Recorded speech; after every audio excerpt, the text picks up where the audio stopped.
ปันโลดใช้วิธีชีวิตแบบย่ำพลนะข้ามได้ใช่ไหมข้ามโขงโคนั่นบ่โคนอู้นะชื่อหนึ่งได้ยาว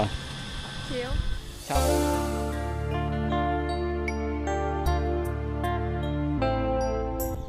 ครับทักทายสบายดี FC ทุกคนนะวิดีโอนี้ห้าวก็มาอยู่ที่ขัวอู้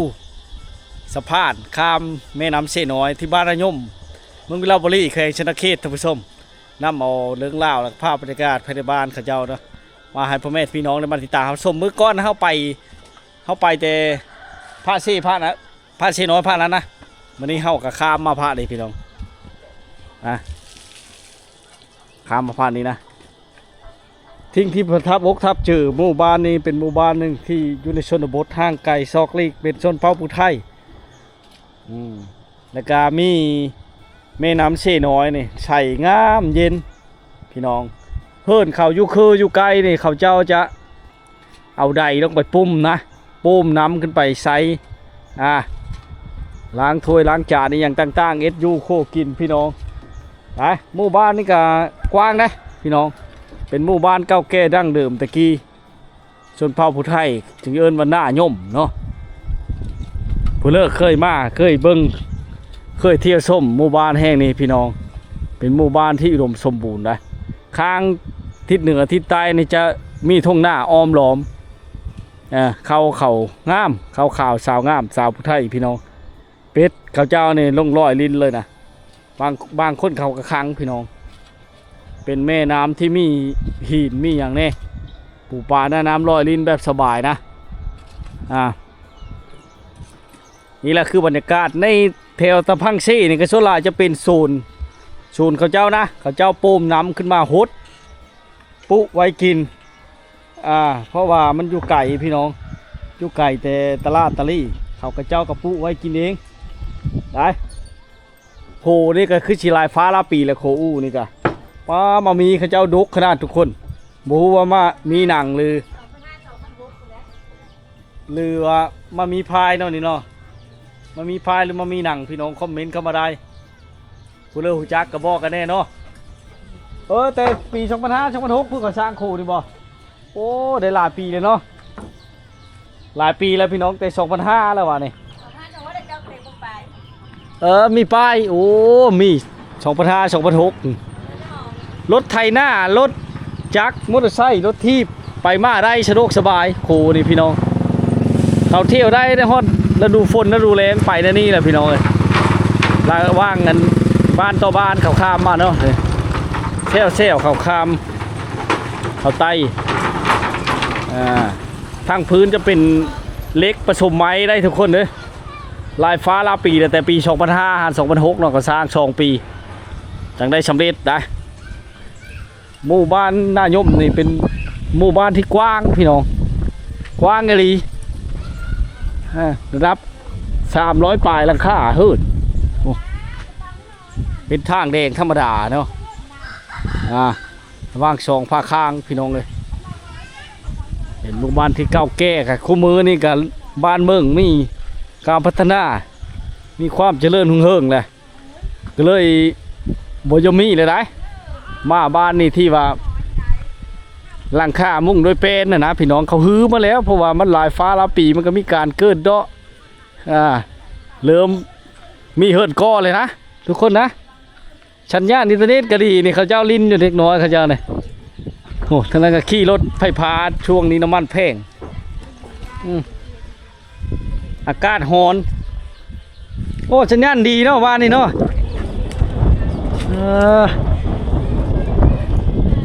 เนี่ยเลาะไปเลยทักทายย่ำแรงๆท่านผู้ชมอันนี้จะเป็นเหลาเขาเนาะเหลาเขาเยอะได้เป็นเหลาเขาที่ใหญ่ทุกคนเนาะ2 ภาคข้างนี่ข้างทั้งเหนือนี่จะเป็นเล็บตามแคมเสน้อยไปเลยนะทุกคนนะเล็บตามเสน้อยไปเลยนะมาผ้านี้ในช่วงลายจะเป็นโหหลายทุกคนเกิดว่าคู่หลังคาเฮิร์ดก็จะโหการชัดเข้าไปเนาะเพราะว่าจะเป็นชัดเลี้ยงอย่างต่างๆเป็ดไก่เขาเจ้ากะโหดีได้ทุกคนเลยเนาะ เป็นหมู่บ้านที่เงียบสงบมาแล้วก็เลยเดินบ้านเขาเจ้าตะเป็นเลยทุกคนมาเลยเก่งว่าเขาดุเขามั่นได้ชนเผ่าผู้ไทยเขาเลยดุมั่นได้เนี่ยเขาเจ้าปุอย่างนี้ปุมาโบบทุกคนปุอ้อยอยู่ในกลางบ้านก็มีอ้อยได้ทุกคนฮะนี่บ้านขยันดุมั่นนี่อันนี้เป็นโซนพักเขาเจ้านี่เขาปุมาโบบนี่ค้างมาโบบเขาเจ้าเนี่ยมาแล้วมันก็จะย่อยลงมานี่เอาไปขายทุกคนขายภายในบ้านนี่ก็พอได้ขายเพราะว่ามันบานกว้างนะบ้านนี่ทุกคนเลยนี่เฮิร์นหลังไม้ก็ยังมีอยู่แต่บานมันบักเทอร์กระทึ้นห่อนบ่เพ่งพ่อเขาเจ้าบ่ได้ยังบ่ทันซื้อบานพี่น้องเลยเนาะขอท้ายดีเด้อมาเด้อหลักๆต้องมีการตั้มฮูกโลดผู้ไทยครับพี่น้องเลยแถวบ้านนาเอะเขาไปมือก้อนก็เห็นขับเจ้าตั้มฮูกเชลตำบักเทอร์ก็ตั้มเพ่ชิ้นเพ่อย่างนี้เลยตั้มชิ้นบ่นี่กะตั้มชิ้นตั้มไว้ใช้เองบ่ตั้มขายเนี่ยตั้มขายนี่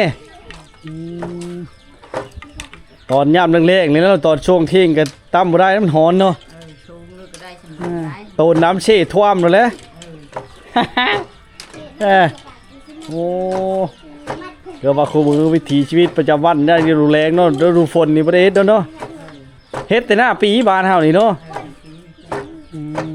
ขันเย็ดหน้าแช่งก็ได้บ่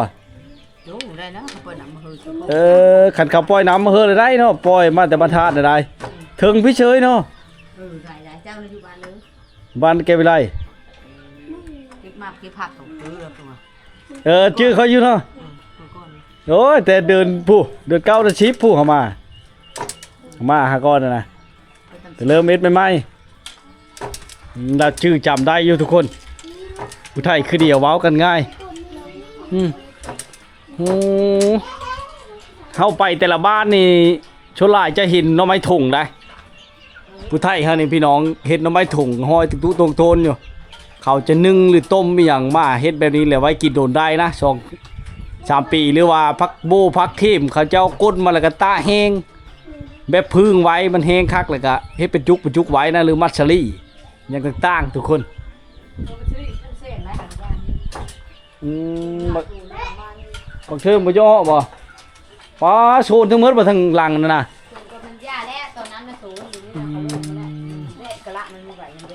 บ่ไหวน้ำเด็ดเนาะ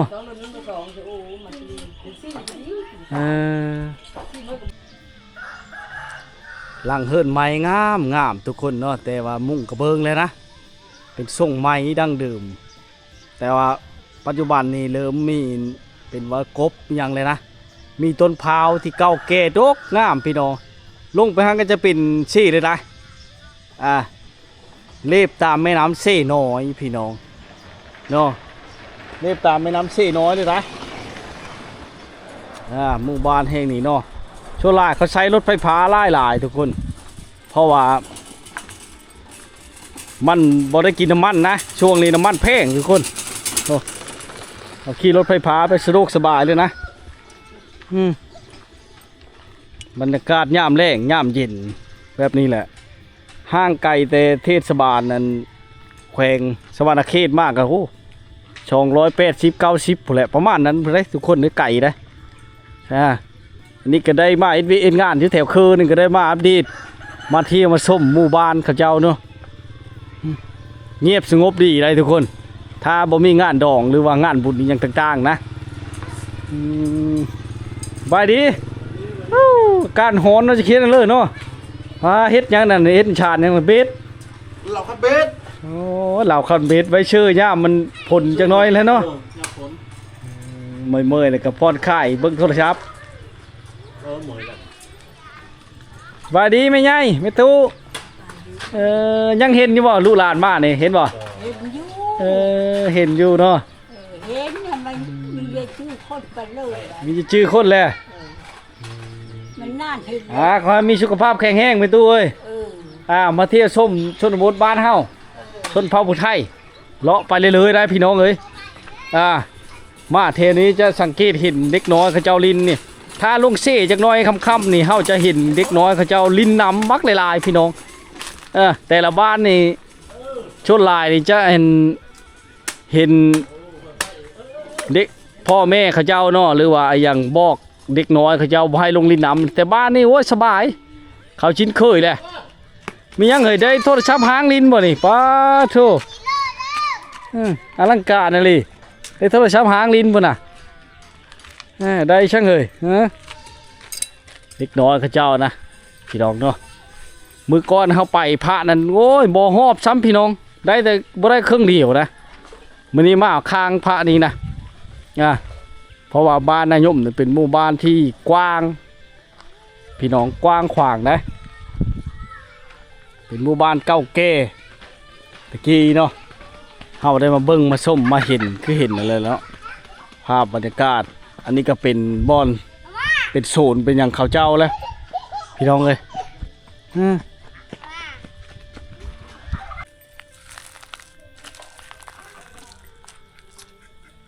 สามหางที่มันเปมันพี่เลยนะพี่น้องมันชอดมันหู้ล่ะเขาเจ้าก็มาเฮ็ดห้างพักบางบ่อนก็ใส่เชดสงครามเนาะกระปางระเบิดบุมบิงนะบุมบีเจ้ามาเอ็ดนะปูพักปูหญ้าพ่อได้อยู่ได้กินพี่น้องจะน้อยก็ฮอดฤดูฝนแล้วนะผูเป็ดเขาเจ้าขังเลยพี่น้องขังบักกว้างๆนึงนะย่ามันลงเซ่ทุกคนลงเซ่มันสิหายะเขาก็เลยขังไว้นะบรรยากาศย่ำแรงเฮ้ยอลังการขนาดเฮือนหลังนี่ทุกคนเป็นเฮือนหลังที่เฮือนหลังอันเป็นเฮือนก้อเลยนะก้อผสมไม้พี่น้องเลยทักทายย่ำเย็นๆเนาะนะเล้าเข้ากับเจ้าในเล่นกันเลยนะพี่น้องดีอยู่นะช่วงลายเล้าเข้าในอยู่เฮือนเพื่อเฮือนมั่นเลยพี่น้องเคดีเนาะมามันเยอะลิเจเชลอยู่พี่น้องยำแรงๆนี่เขาเจ้าก็ไปหาอยู่หากินไปเอ็ดงานชุดลายเจ้าบอกค่อยมีสาวๆนะเขาไปเฮ็ดงานเมื่อไร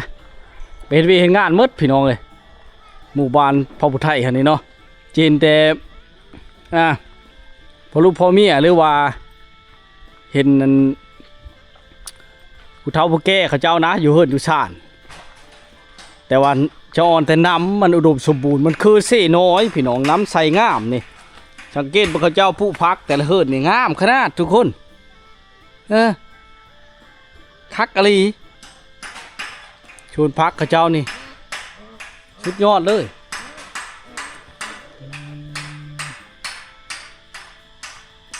นี่เป็นเฮือนก้อมาเลยนะพี่น้องนะเฮือนก้อมาแล้วปัจจุบันนี่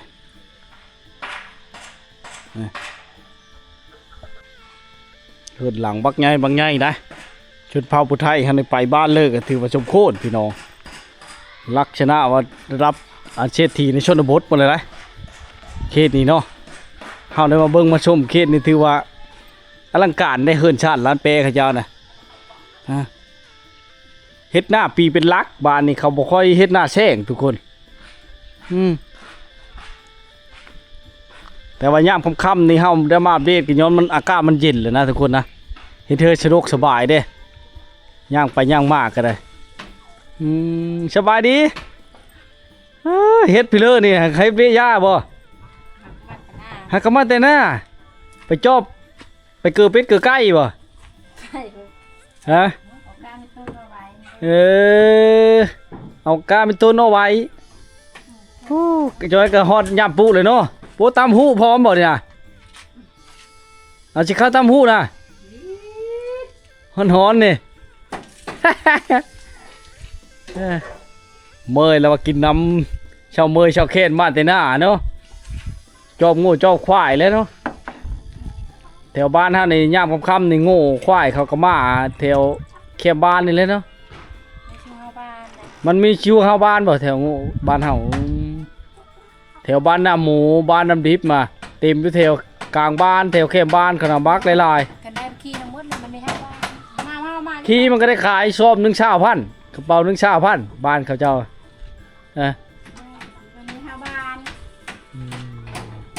เลาะไปต่ออีกพี่น้องเลยนี่เต็งนึ่งเลยผู้เลยได้รถอันนี้นะมันไม่ได้กินน้ำมันทุกคนสบายบิ๊กแบบได้ขนาดนี้นะกินน้ำมันนี่คู่มือนี่กับปัจจุบัน1 ลิตร150 ปลายพันเลยได้ทุกคนเลยเกือบลิตรละ100 บาทเลยได้ เนาะลักๆเป็นอันบ้านวัฒนธรรมสมบูรณ์อะไรทุกคนเนาะได้ห้องน้ำนี่วัดคู่หลังคาเฮิรนพุ่นแหละโง่เขาเจ้านี่จะอยู่แถวเนาะพอได้พอมันเข้าไม่ได้นะเขาเฮ็ดหูได้แล้วก็พิเศษคู่มือนี่เนาะอากาศมันร้อนเนี่ยบางเทื่อกะอย่าว่าจะเล็กน้อยลิ้นได้อันนี้นะพี่น้องเขาปุ้มน้ำเข้าไปผู้ใหญ่ก็เข้าไปนอนลิ้นเย็นสบายเลยนะสะดวกสบายไปอีกแบบพี่น้องทางนั้นก็เป็นโซนพักกับเจ้าเนาะสิ่งเทียมด้วยความสะดวกนั่นก็คือน้ำมันมีน้ำเซ่เนาะใส่งามนะเฮ็ดเธอเขาเจ้าปุพักปุยาปุค่าขี่ก็สะดวกสบายแน่พี่น้องมันมีน้ำโฮดน้ำบ่อึดก็มันนี่มันได้น้ำจากแม่น้ำเซ่นะ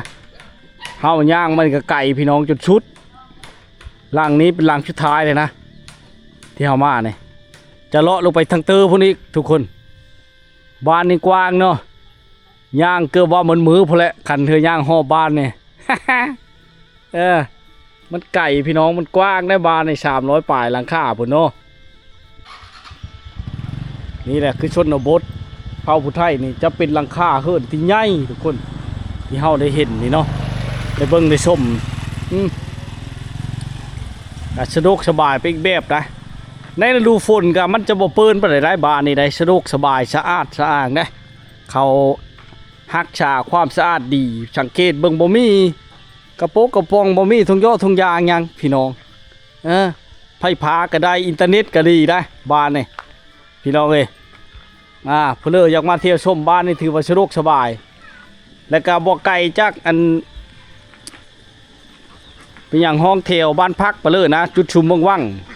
หรือว่าตาเซงเมืองวังแล้วพี่น้องเขาปีนตาเซงเมืองวังเลยนะก็มันมีห้องเที่ยวมันพักนอนมานอนพักค้างคืนได้มาเที่ยวชมหมู่บ้านเขตนี่ถือว่าสะดวกสบายนะมาในฤดูแล้งแล้วฤดูฝนก็มาได้พี่น้องถึงจะเป็นทางแดงธรรมดาเนาะ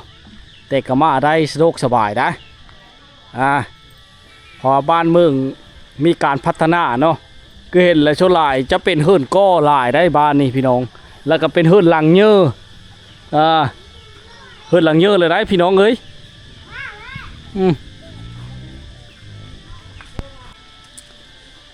ถ้าเข้ามาอันบ้านผู้ไทยนี่สังเกตเบื้องโลดทุกคนจะมีต้นไม้นี่หลายเลยได้เห็นต้นไม้นี่แถวแคมเฮิรนแคมซ่านหน้าบ้านหน้าซองจะเป็นต้นไม้หลายได้ทุกคนเลยสังเกตเบื้องกับหูแล้วนะแล้วก็ตั้มหูนี่เกือบว่าเยาว่าคูเฮิรนเลยแล้วก็มีชวนพักหลายข้าวปุแนวอยู่แนวกินเนาะพี่น้องเนาะที่เราเห็นข้าวต้มนี่อาจจะเป็นบ่อนปุเฮ็ดข้าวเจ้านะทุกคนนะบางคนกับปุเฮ็ดนางฟ้าเฮ็ดเพิ่งเฮ็ดยังนี่แหละข้าวเจ้าเฮ็ดแบบนี้แหละทุกคนดอกคุณกำลังบานงามพี่น้องบานกระล้นแล้วเนาะทางนี้ก็เป็นเฮิรนต้อเดียวเลยพี่น้องทุกคนเอาเห็นเนาะแอมโดยเป็นเสากับเสาไม้เป็นไม้แดงเป็นไม้เข่นได้ทุกคนเป็นผ่าเลยเนาะมุงดูกระเบิงแล้วพี่น้องเป็นบ่อห้างกี้นี่แต่ละบ้านนี่พี่น้องบ้านในการดารูแรงแบบนี้เขาเจ้ากะจะปูมันน้ำทุกคนสังเกตบังเห็นมันเขาเจ้าแก้มาไว้นะเพราะว่ายันโง่ยันสัตว์เลี้ยงอย่างต่างๆมันเขาเจ้าก็มาไว้มัดไว้เป็นระเบ้เพบหอยฮอดย่ามปุฤดูกาลปุมันจังหน่อยเขาเจ้าก็จะเอาไปปุนะพื้นเขาเจ้าก็มาแต่ให้ละให้มันต้นนั่นแหละพี่น้องแก้เชื่อรถไทยมาเนี่ยไปทุกคนเลยแล้วเราเขาเจ้าก็จะจัดเป็นระเบียบเพียบหอยสูงเขตนี้นะถ้าเป็นน้ำท่วมก็อาจจะท่วมบ่อดุนนะทุกคนมันก็ลงไปอันนี้จะเป็นฮานเขาเจ้าเนี่ยที่เป็นฮานเขาเจ้านะมื้อนี้เขาไม่ได้ขายนี่พี่น้องลงมื้อนี้ก็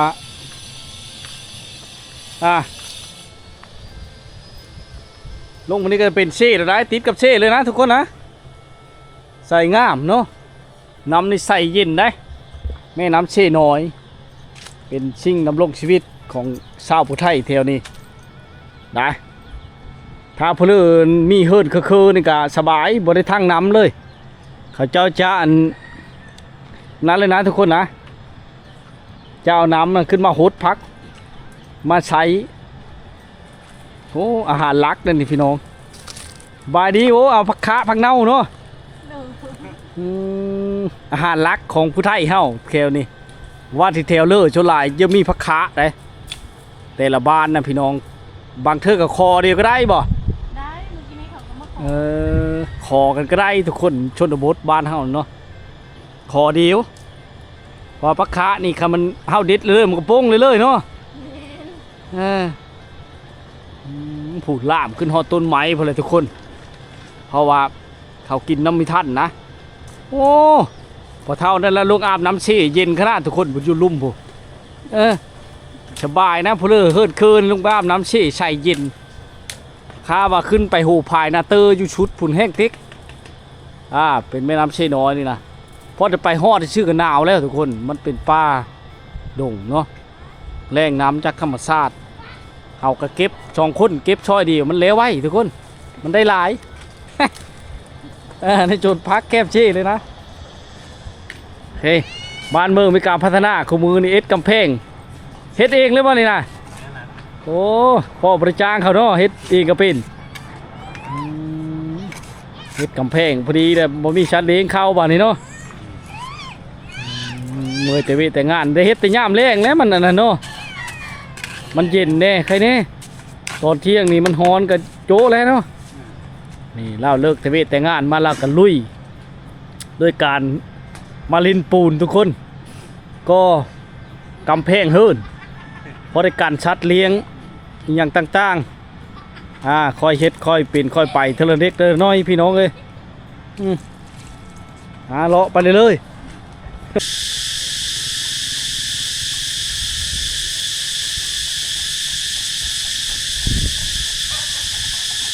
มาว่างนี้จะเฮ้าจังสังเกตเห็นต้นพร้าวหลายทุกคนมะกระดุกนะเพราะว่ามันใกล้น้ำแม่น้ำเชี่นะลงไปนี่ก็เป็นแม่น้ำเชี่เลยทุกคนใกล้กากันเล่นแช่อยู่นะนี่กกนี่แห้งดกทุกคนเพราะว่าน้ำมันคือน้ำเชี่น้อยได้ยินแต่เสียงแม่จันทุกคนแช่อยู่นะหน้าบ้านนี่แหละในชนบทแท้ๆพี่น้องเนาะของเผ่าผู้ไทยเฮ้าใกล้กากันเล่นเชี่ยวอยู่นะย่ามคำแรงๆเฮ็ดพิเลอร์ไม่เท่านี่ล่ะเอ็ดพิเลอร์นี่คือนี่เอ็ดพิเลอร์เนี่ยมันเป็นพิเลอร์น่ะ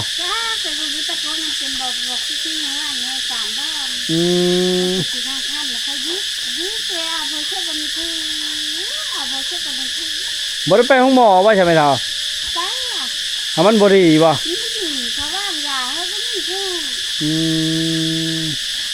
ก็เลยเขาว่าคือนี่มันทึกบ่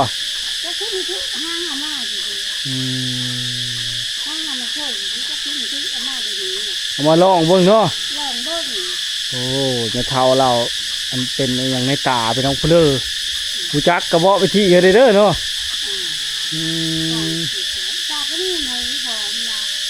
ไม่จะเห็นหุ้งคักมาเลยเนาะ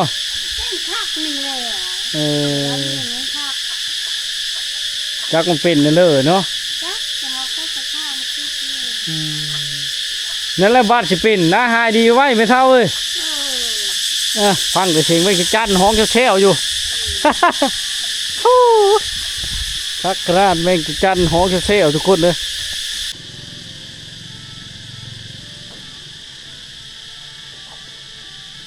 แต่เฮิร์นนี่มีกระตากระยัง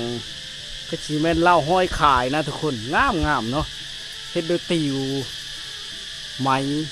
ที่กางามเลยนะมีขายแบบเก่าแก่ได้จักสานอีกนะพี่น้องเลยเนาะแล้วก็คือนี้แหละชาวบ้านเขาเจ้าวิธีผู้ปัญญาของชาวบ้านเขาเอ็ด บ่ได้เว้าถึงเบิ่งอยู่ทอด YouTube อหย่างนั้นบ่ได้เบิ่งโลกโซเชียลแต่เขาเป็นบางคนกับพี่น้องเลยเนาะชาวบ้านเขาเจ้าละมาในกะเห็นเด็กน้อยชาวบ้านเขาเจ้าย่างลินเที่ยวอยู่ได้บ้านในกะเห็นอยู่พี่น้องแถวคุ้มเนาะเด็กน้อยหลายอยู่ได้พี่น้องเลยเนาะนี่แหละคือบรรยากาศในยามแรงๆที่หมู่บ้านนาย่มเนาะเมืองอุดรบุรีแข่งชนเขตนะมาพ่อแม่พี่น้องนมาติดตามรับชมไปพร้อมๆกันพี่น้องเลยเนาะสังเกตบางเฮิร์นคือเจ้าแต่ละหลังพี่น้องเอ้ยมีแต่หลังบางง่ายนะที่เราได้พบพอได้เห็นมาเนาะพักไปอีกแบบนะ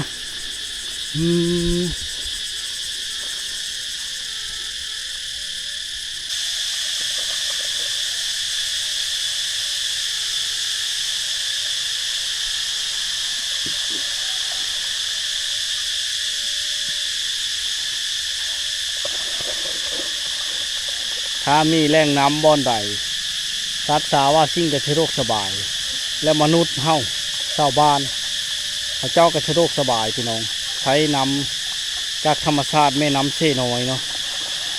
ควายมันก็ลงแม่น้ำขึ้นมาได้พี่น้องมันสะดวกสบายแล้วก็ขึ้นมาเล็บหญ้าเขียวๆอ่อนๆจากเข้มที่นะทุกคน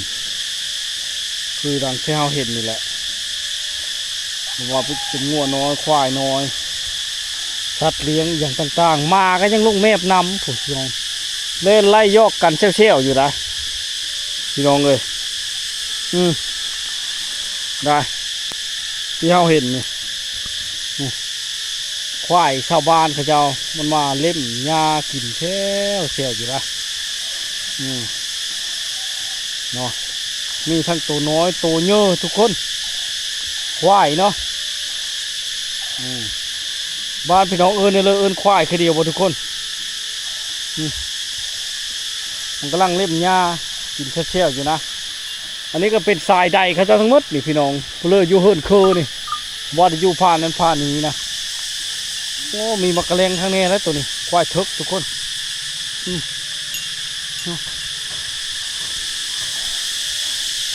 แม่น้ำใสเย็นทุกคนบ่สังเกตมึงนี่มันกินยาเชี่ยวอยู่เลยควายนะพี่น้องเลยมีตัวพี่นะตัวนี้เป็นคนแดงทุกคนควายดำแต่เป็นคนแดงโอ้ได้ทุกคนเนาะนี่แหละคือบรรยากาศจอนแต่มีแม่น้ำพี่น้องหมู่บ้านที่ติดแม่น้ำภาคกลางเฮ็ดให้มีแต่ความอุดมสมบูรณ์ได้เนาะโอ้ตัวน้ำมันกินอยู่ผ้านั่นเชื่ออยู่พี่น้องทุกคนเนาะเติมผู้ไทยเฮานะยังมีอยู่ได้พี่น้องบ้านนายมเนี่ยเนาะก้อนชีตำหูกันต้องได้อันนี้เนาะเขาเอิ้นยังล้าบ่ล้าปันโลดใช้วิธีชีวิตแบบดั้งเดิมอยู่เนาะพี่น้องเลยเป็นประจำมันจนจะเพ่เลยเนาะมันหึงเลยเนาะเพื่อจะได้เต็มมานึ่งพี่น้องเบิ้งเงาเพื่อจะได้เครื่องนุ่งเพื่อจะได้แพ่ใส่เนาะมาเด้อมาปั่นโลดเด้อของเก่าแก่บุหานตะกี้พี่น้องจนจะเพ่เลย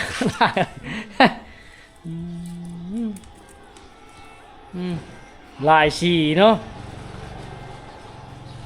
ตั้มเพ่ตาลงตาลูเนาะหลายฉี่ได้พี่น้องเพื่อเราฉีตั้มเนี่ยปลาเตอร์ตอนเล็กค่ำๆนี่ก็ตั้มบ่ได้เลยเนาะพอดีโต๊ะตะเวนเลยนี่พี่น้องเลยนี่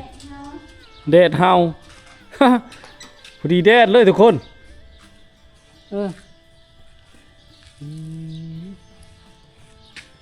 ล่าจนเอาไปเมนเลยคือพ่อเลยก็เอาไปเมนแล้วเนาะมาแต่พระนั่นค่อยกันข้ามในโคนั่นนะโคอูนะโคอูนี่มาล้างรถขึ้นมาโอ้พี่น้องเล่าแล้วเลยนะพอดีแล้วแสดงว่าได้ตั้มแต่ตอนเช้ากับตอนเที่ยงนี่เนาะกับค่ำๆไปนี่เนาะตั้มตอนเช้าตอนแรก ตอนนั้นเยอะค่ำๆ3-4 โมงนี่ตั้มบ่ได้แล้วมันบ่มีแนวบังใช่เนาะโอ้ยพอแห้งก็บ่แล้วยังหลายขนาดตั้มเอาไว้หายบ่ ขาย ตั้มขายเด้อพี่น้องไว้ใช้พร้อมขายพร้อมพื้นเทเลอร์ขายนะ เจ้าไปพ่อ เช่าปลายพันเอ้าคือถึกเถอะพี่น้องแถวในบ้านนี่แหละเขามาซื้อเอาเนาะบ้านเฮิรนดองมีเฮิรนดองเฮิรนอะไรเนาะชมมาใช่ไหมพี่น้องผู้ไทยเฮา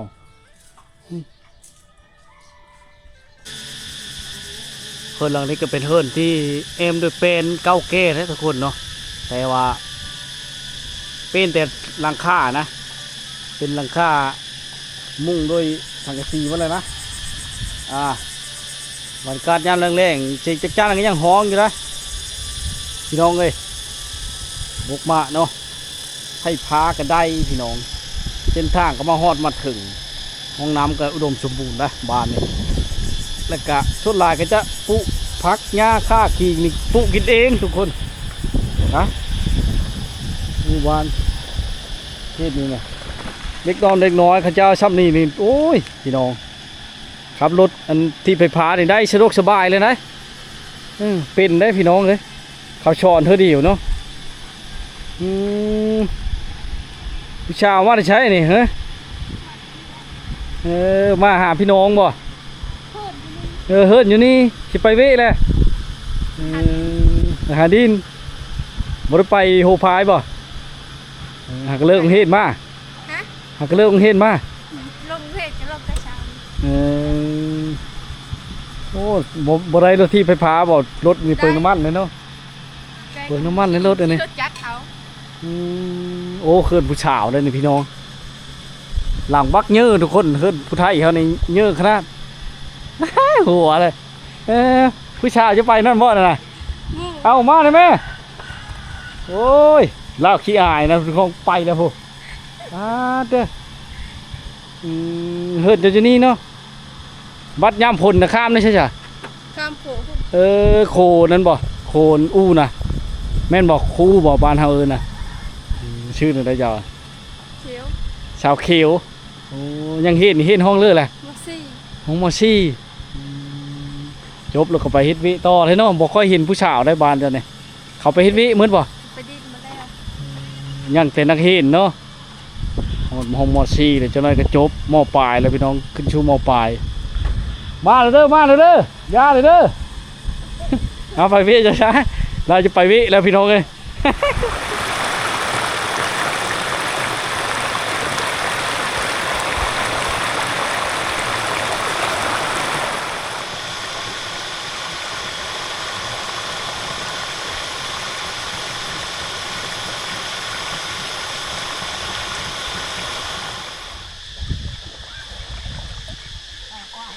ย่ามเล็กๆไปนี่พี่น้องสัตว์เลี้ยงเขาเจ้าจะว่าแม่น้ำซี่นี่เพราะว่าน้ำใสถึงแม่ป่านนี้ก็ยังใสงามได้แม่น้ำนี่ชาวบ้านเขาเจ้าก็น้ำใสเอาได้ยังมาจุ่มได้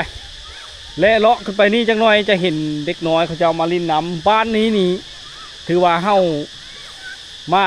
เห็นนี่เป็นครั้งทมิตรนะที่เห็นเด็กน้อยเขาเจ้าเนี่ยพ่อแม่เขาไม่ได้บอกเลยนะมู่เขาจะสอนกันลอยน้ำเองเลยทุกคนสะดวกสบายนะสบายบ่มีว่าถึงญาติตกน้ำกับบ่ลึกได้ขีดนี่มันบ่ลึกบ่เลื่อนะทุกคนเขาดินนี่เขาจะบอกกันได้สะดวกสบายไปอีกแบบทุกคนเคี้ยวกินพร้อมนอนกับน้ำเลยถือว่ามีความสุขขนาดนะเฉพาะควายพี่น้อง บ่อนนี้เป็นบ่อนที่เ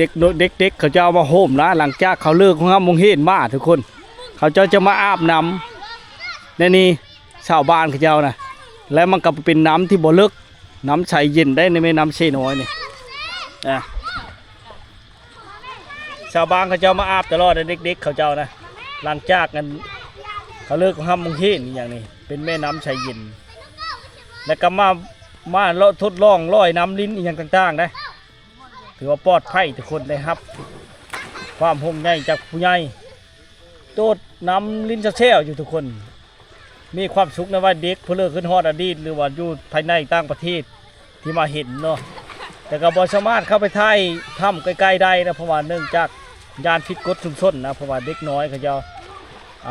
ลิ้นน้ำพี่น้องเนาะ